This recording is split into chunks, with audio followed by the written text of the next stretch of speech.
So there's this EXE character that's been interesting me for a while, and they go by the name of WEB.EXE. This character has a lot of variants, and I figured why not talk about pretty much almost all of them that do exist on the Sonic Oddities wiki, so that's what this video is supposed to be. This won't be too heavily edited, I'm just making this so I can go from character to character to character, because there's a lot of them. We'll begin with Web themselves and we'll work our way forward. WEB.EXE is a character created by user IdiotMilkaXD on March 14th, 2023. They are a dead child known as Isabella that got reincarnated into a version of Sonic. They are also the main antagonist of the WEB.EXE story. The story is being rewritten, but this is the basic summary of it.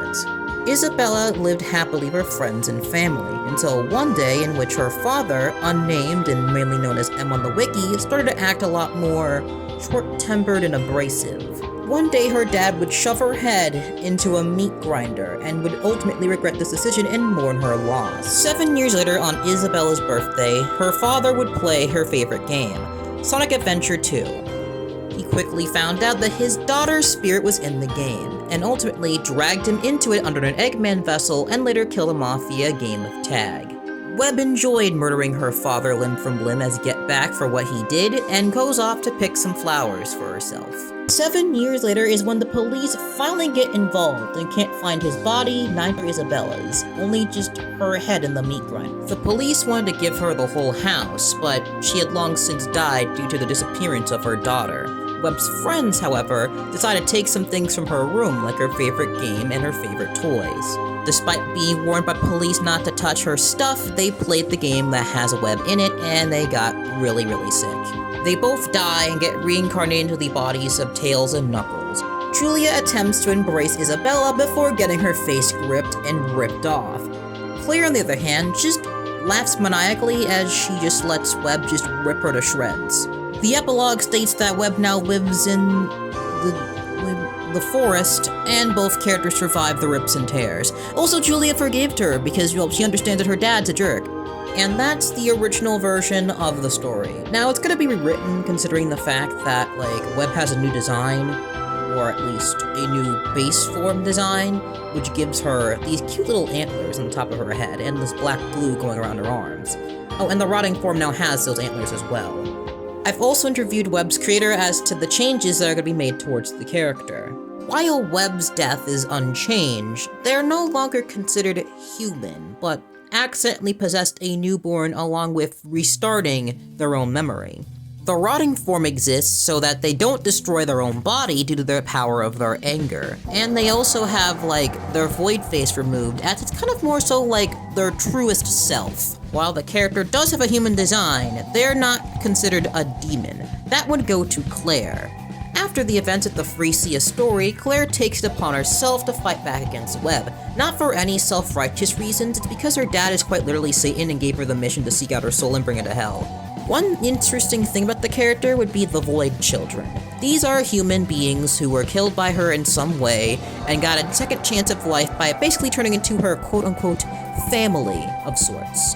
Out of all of the Void Children, she likes Adam the most. Adam is unique, has potential. That's all you should know about him. Lucy saw the potential and wanted to make him hers so she could use him.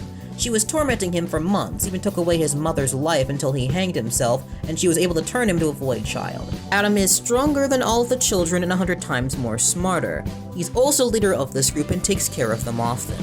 Pet duck Adam going for his first one. Now, Clair's wiki page is outdated, mainly due to the fact that she no longer feels any real emotions, not even love anymore. Hopefully she gets more development in the near future. Next up is the first of many retakes of Web, IRIS.EXE, created by squeksclean. They were created on August 17th, 2024. This character, originally known as Ava, was brought up in a rich, posh mansion by their parents, mostly their mother, as their father was at work doing shady business with satanic rituals and deals of the sorts. It paid well, and was the reason they had a mansion to begin with. One day in 2005, the father came home, and it was the last time their family ever looked at his face. The father would kill off both Ava and their mother for the sake of money for himself, Their souls are meant to be taken to hell by some strange oddity, but Ava's soul got caught on a copy of Sonic Adventure 2, where their soul would reside for years in which their father would pay for the price for all that he's done.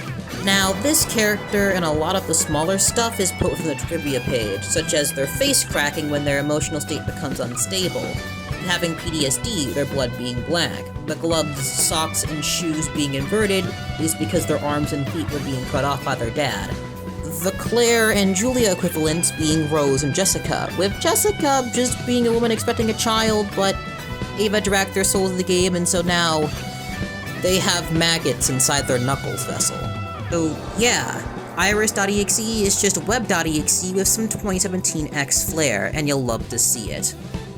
Next is the first of 5, yes 5, variants of WEB.EXE created by CrimsonHeat. This is Mizuiro.SRL.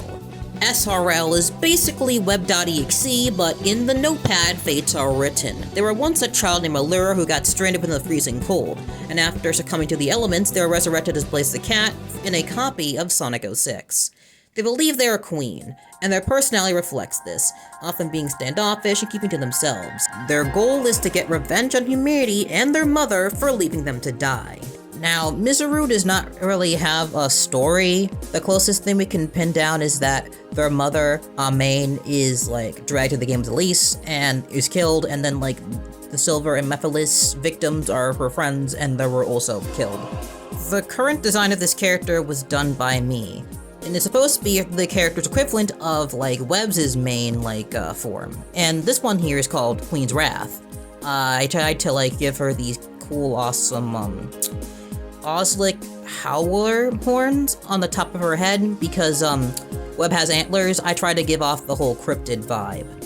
Now, I was running into color complications because when inverting the palette D-side to Blaze, it's kind of well, the pants are black, so I made them brown so it didn't conflict. This character is probably just going to be sitting in a corner for a while, due to them not having any real plans for them, and for Idiot Milka wanting to distance from Orochi's takes as far as possible. Also, there's a lot of stuff on their plate, and they feel like these takes are too soft, and they would have to reboot them completely to fix their issues. Speaking of issues, Sonic.GDI. I do not like this one, even though I pretty much own the character now. GDI is the tormented soul of Miyu Blackwood, a 16-year-old girl who got murdered by their father, Edgar, in a fit of rage. Now they're in Sonic Adventure 2, and they dragged him into the game, and then her friends Luca and James, and then the rest of her entire gosh darn family. The creepypasta ends with Tom playing the game, and just doing that as a full circle moment. Why do we not like this specific character? Well, some context is needed. You see, CrimsonHeat used to co-own Web, and GDI was created to simply just be their significant other. On January 9th, 2025, CrimsonHeat would be outed for dragging IdiotMilkaXD into an ERP in which their character named Vortex got assayed by Sonic.GDI. Prior to the controversy, he would tell everyone who was still interacting with him that all that really happened during that ERP was just that GDI took off her gloves and shoes and a fade to black occurred. He also mentioned that Milka had drawn NSFW out of their own volition, and it had nothing to do with it. 1, he asked to see that NSFW, which makes him look bad, and 2, he had a retake of Sark, which makes the fade to black a whole lot worse. Because of this incident, all characters created under the CrimsonHeat name were given to me, because I have been redesigning them in the back for a while. The same thing would apply to the DeathRipper characters after finding out that he was just another alias that Crimson had been using. This wouldn't be the first controversy that Crimson would get himself into, and wouldn't be the last either. GDI was planned to be killed off by Adorados and the Pretentious Paybacks, but was removed by request of Milka themselves, and the character has been permanently shelved since. GDI did have a reboot known as MELIODAS, who was a demon from the 5th Circle of Hell that would feed on people's anger. MELIODAS would have been in Frenzational Altars as an anthropomorphic giant anteater, but this was later scrapped, and Shiruki the Silky was made in their place. And so, Sonic.GDI is discontinued, and as long as I'm around, hopefully it stays that way. The character's return would be far more disrespectful than any dark matter LARPing Kirby ever could. Now let's move on. Megalo is a character created by TOMFORCEASMILE and is based off of Mike from the Deltarune fan game Mike's Big Showdown, and later the actual Mike from the official Deltarune. He is the main antagonist of the laugh track creepypasta and is heavily inspired by Needlemouse. This character is based off of Mirco the Geogale, an original character tied to Atramantis. A lot has changed from the character's debut to March of 2026, but to basically summarize it, he started out as a MELIODAS take and is now based off of an obscure EXE character named Astrael. Personality-wise, he is an arrogant yapper that people find very annoying, but does take his job very seriously. His design reflects the show host vibe, though also has his fur and eye color be the same, so they are also infused into each other, like with the actual speed duo Needlemouse design. Laugh track isn't really the best story though, so I do plan on rewriting the whole thing. Overall, a really decent character. Next up is Jasmine, a character tied to Xehatelos. In Xehatelos' continuity, she, along with Spindrift, Necros, and Leproid, make up the Quartet, a group of EXEs that maintain order within the realms he conquers. Out of the four, Jasmine was the most disappointing, being Sonic with a muted blue fur and orange eyes and shoes. After DeathRipper was exposed as an alias for CrimsonHeat, everything related to Xehatelos was given to squeksclean in Pandora. I did redesign all of the characters though, as Leproid, Necros, and Jasmine all appear in Frenzational Batch 8. Why? Because Xehatelos was originally supposed to be the EXE that killed Morris the Blackbird's parents, but that was retconned. Necros is based off of concept art for Dead Sonic Crown of Pride, depicting it as a variant of Chaos. Since Necros is based on Chaos, it's only fair for Jasmine to be based on Tikal. I made her fur white because if it was kept orange, she would just share a lot of colors with Necros. Elements of GDI are removed, with everything pulling from IRIS.EXE.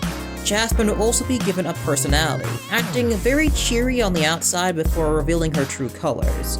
She loves to bring despair towards others, though mainly targets horrible father figures. This was my first time drawing anything resembling Tikal, and for my first attempt, I think it looks really good.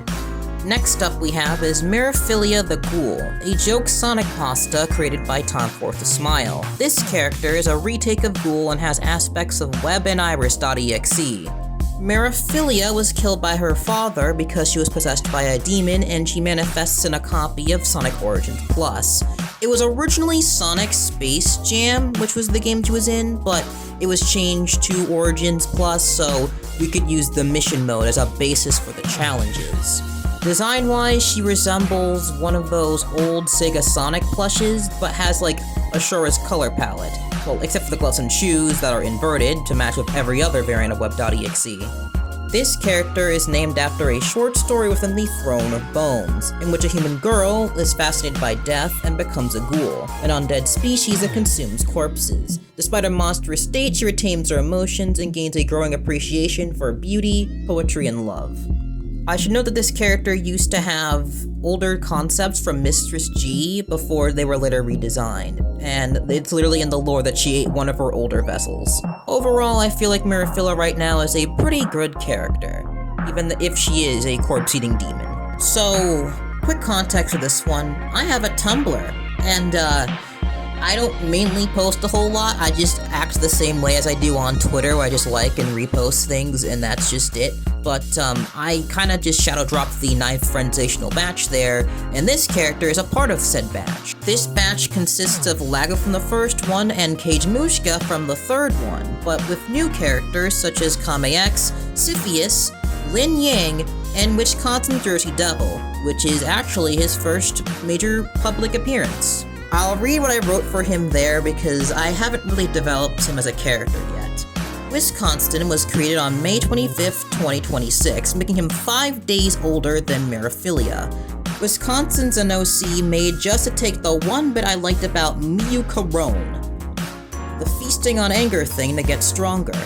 This character is a cryptid due to the influences being present in both WEB.EXE and Mizuiro.SRL. The character design takes influence from the Jersey Devil character from the PS1 game of the same name. I do have an idea what I want to do with him, but you're gonna have to wait till the What is Frenzational Alters video actually comes out. This batch is being shadow dropped on Tumblr because I procrastinated too long on making that video, so I just chose the designs, and but you just have to wait and see. Also, his voice is just me doing an Alan impression. And finally, we have Cyber.ROM, the Mario Mix counterpart to WEB.EXE, and the main antagonist of the Cleosia creepypasta. Cyber.ROM was with a child known as Aster, who got tragically hit by a car trying to invade their drunken father. They were reincarnated as a version of Mario from Super Mario 64. They would later drag their dad Wallace into a Bowser vessel and kill them within the game, and then later do the same to two of their friends. This character pulls inspiration from a couple of Mario 64 anomalies, including Possessed Mario, the Mario Silhouette, and the Mario clones. Design-wise, Cyber.ROM has gotten a bit of a glow-up. Pre-Demise is the most faithful, though he no longer has spiky hair and some stuff is darker, but Malformed Mario has pretty much almost his entire, body be inverted. And then there's the Helljumper form, which has these yellow accents and has these little horns that resemble the wing caps. As of now, the plan is to later rewrite his storyline under the title Cleosia Render 96, and as such, it will have all of those aspects from that Mario 64 mod. I don't have a full idea as to what I'm going to do and what I'm going to change, but hopefully it will just be the stuff I didn't like about the original and change it to my standards and whatever. One last thing about Cyber is that he now has electricity powers as a nod to the Cash Sap candy from Mario Party 8. And that's basically every character here. This took a while than I thought it would be, but I'm really glad I got to showcase all of my cool artwork and stuff. Hopefully I can continue making more content such as this and be able to branch out a little bit more than just dumping a bunch of FNF stuff. So if you like the video, please like and subscribe and all that stuff. Yeah, that's it. Bye-bye.